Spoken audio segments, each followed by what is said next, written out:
We have these Old Testament Israelites who don't know the Bible, who try to twist the scriptures to satisfy and sustain the so-called white man as the biblical Jew, because that's what they do. You have Negroes following this, believing that this is biblical and scriptural. It's not. That's not in the Bible. And I'm going to show you biblical proof along with archaeological proof to show you how we are to wear the fringes. So don't, y'all online, because I heard in Atlanta you had a numbskull in Atlanta. Come into camp dressed like these people. Okay. Let's open up with Numbers 15:38. God gave the black man, black woman, Latin man, Latin woman a dress code, and we are commanded to obey his dress code, opposed to following the world's dress code. Right, black man? With your pants below your butt? What kind of fashion is that? I never know. Numbers 15, let's start there. Numbers 15, verse 37. And the Lord spake unto Moses, saying, Speak unto the children of Israel, and bid them that they make them fringes in the borders of their garments. If you ever see the American Indians, even those old movies, they always wore fringes in their garments. Go ahead. And this is why, because they are the people of the book, just as we are. Come on. Throughout their generation. Meaning always. Go ahead. And that they put upon the fringe of the borders a ribbon of blue. So once you put the fringe down, you put a ribbon of blue on top of that. Many times they would cut our people would cut the hem up as fringes and then lay the border of blue over it. All right, that way the fringe wouldn't tear past that ribbon of blue because it would hold it right there. Everybody understand that? Right. Come on. And it shall be unto you for a fringe. Come on. That you may look upon it and remember all the commandments of the Lord. So the fringes have a meaning behind it. Right. It symbolizes the keeping of God's commandments. So when you look upon the fringes, you are to remember the commandments of God. So in order to look upon it, where they got to be? Are they tucked inside your trousers? No. I hear some of y'all saying some simple stuff. Well, it's inside my pants. So I know it's there. No, don't be simple. That's not what God said. Come on. And do them. And what? I'm sorry, from the top. This shall be unto you for a fringe, that you may look upon it and remember all the commandments of the Lord and do them. Come on. And that ye seek not after your own heart. Now this is what I want all y'all to hear. And that you seek not after your own heart. Meaning what? Your own mind. Go ahead. And your own eyes. And your own eyes. Go ahead. After which ye used to go a-whoring. After which you used to go a-whoring. Because growing up, where did blacks and Latinos, where do we get our styles from? Based on what we see. We look around and we look at society and then we just flip it a little bit. White man got a hat, we got a hat, we tip it to the back. We always look to see what's out there and we just put a little spin on it. Okay? That same way with the black women, how they dress. They look at Essence Magazine. Essence Magazine look at Vogue Magazine. Everything blacks and Latinos do, they look at white society and see where they can get how to dress, how to fashion trend. As God said, as Israelites, we are not to be like that. Read that part again. And that you seek not after your own heart and your own eyes, after which you used to go a-whoring. Okay, after which you used to go a-whoring. That's the same, the history with Achan, who saw a Babylonian garment. God said, don't wear that. The Negro stole it and buried it and hid it in his tent with his wife and kids. I'll wear it later. He said, I'll wear that garment later. That thing was bad. God said, kill him and his wife and his kids and his cattle. Kill them all. Because the Most High is about he's a trendsetter. Okay? Don't think the Most High just sits on his throne with his sheet. See, a lot of us can't imagine what the Most High be wearing. He is the, give me some words. The trendsetter. He is the trendsetter. You gotta imagine him sitting on a throne. Every few seconds is a different garment. The Most High is bad. He is the epitome of fashion. And the Bible, give me that in Ezekiel. Hold on, we're coming back to Numbers, but get Ezekiel, you know what I want. 16, I think it's 40. About how the nations viewed us when we dress. Verse 10. I clothe thee also with broidered work. Broidered work, meaning finely designed, fashionably designed work. And shod thee with badger's skin. And I girded thee about with fine linen. And I covered thee with silk. See, some of y'all thought the Chinese invented silk. No, that came from our forefathers and our foremothers. We wore the silks. Go ahead. I decked thee also with ornaments. And I put bracelets upon thy hands. Right, the bracelets, that was all us. When the bracelets for men is different from the women. This is what, when we wore bracelets, this was an example, but we wore real gold, real silver, with real diamonds and gems in them. Go ahead. And the chain on thy neck. And we all, so you want to know why people like to wear chains? That's in our spirit. It's in the Bible. That's how we always dress. Go ahead. Now, if you're going to get robbed, because you got to watch out for a broke Negro today. A Negro is so coveted, he'll see an angel come from heaven with diamonds and gold. He go, yo, let's rob that nigga. Forget the wings. Forget the wings. Just rob him. That's how people get down. Take the wings too. Try to steal rims off the chariot. Go ahead. And I put a jewel on thy forehead. Right, because when we wore headbands, we had, the jewels was there. The women wore headbands as well. They had jewels in them. Go ahead. And that's like when you see the old American Indian, the way they used to dress. They didn't just have a strip of leather. They had diamonds in them things. Yeah, gold sewn in their clothes. Exactly. Go ahead. And I put a jewel on thy forehead, and earrings in thine ears. Earrings. We wore earrings. Yes. Go ahead. And a beautiful crown upon thine head. Come on. Thus wast thou decked with gold and silver, and thy raiment was of fine linen, and silk embroidered work. Here it come. Thou didst eat fine flour and honey and oil, and thou wast exceeding beautiful. And thou didst prosper into a kingdom. We prospered into a kingdom. Go ahead. And thy renown. And your fame. The word renown means fame. And your fame. Go ahead. Went forth among the heathen. Went forth among the heathen. Go ahead. For thy beauty. For thy beauty. All the heathen envied the Israelites. We were always the trendsetters. They followed our dress code.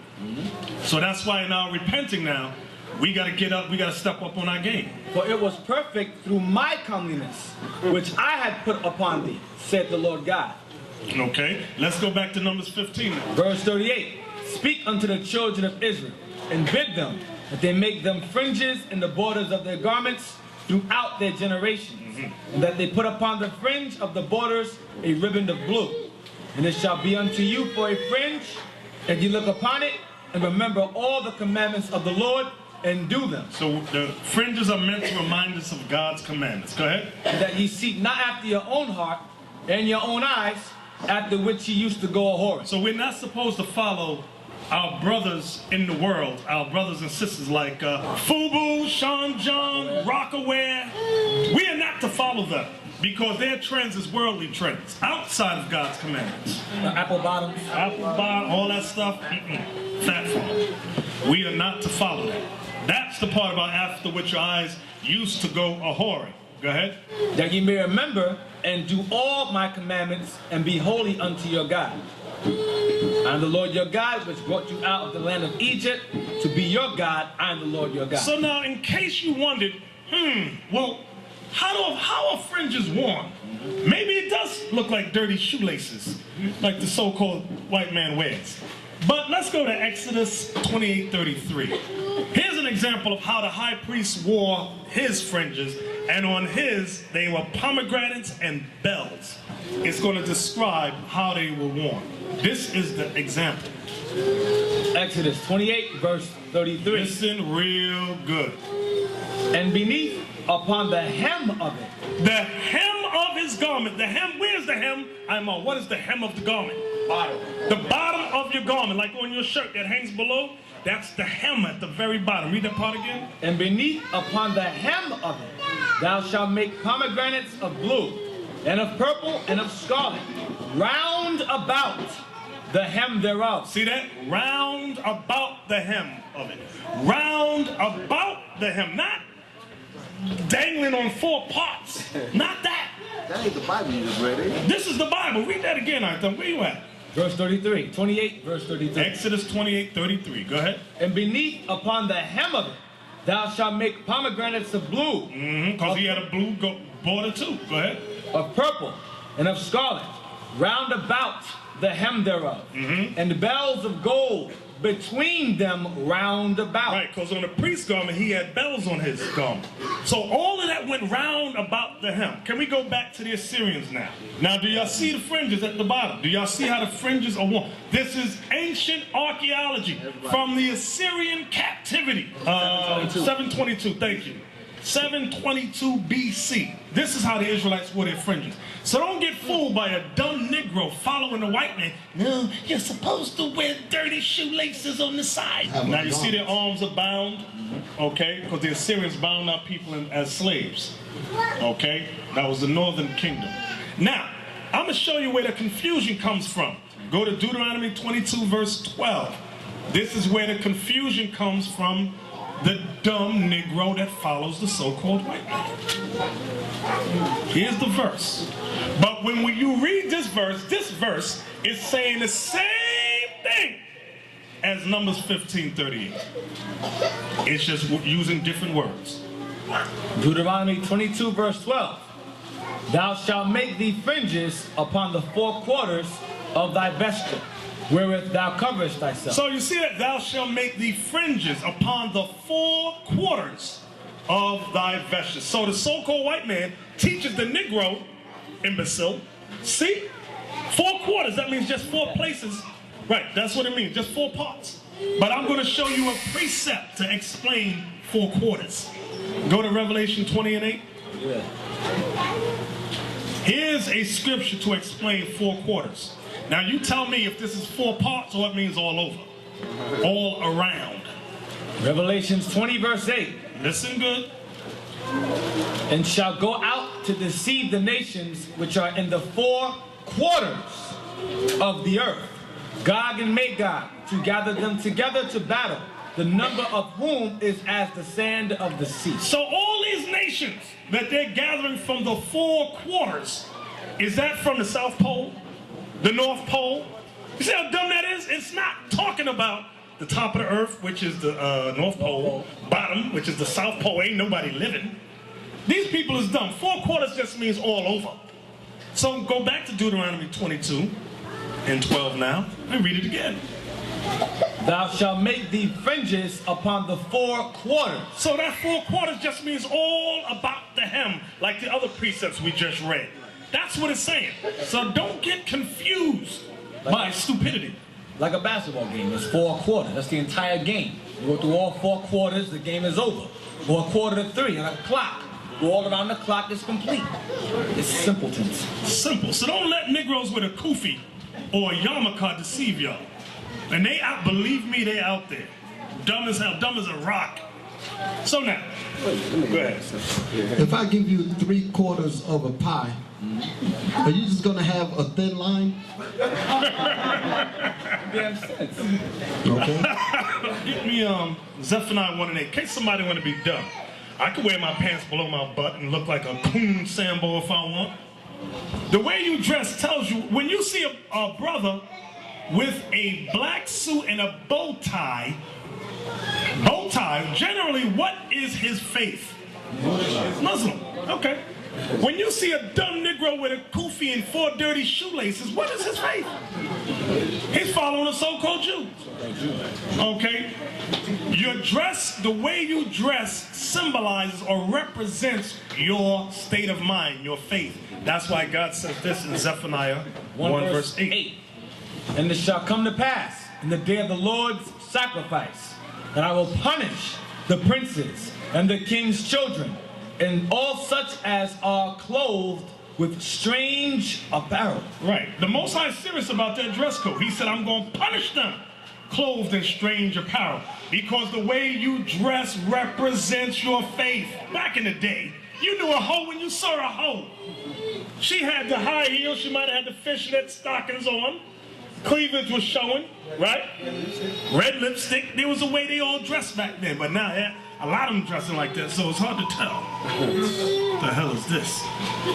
You see a guy with a white outfit on and a stethoscope around his neck. What is he? Right. The way you dress tells what you are. When you see a Negro with his pants below his butt, what is he?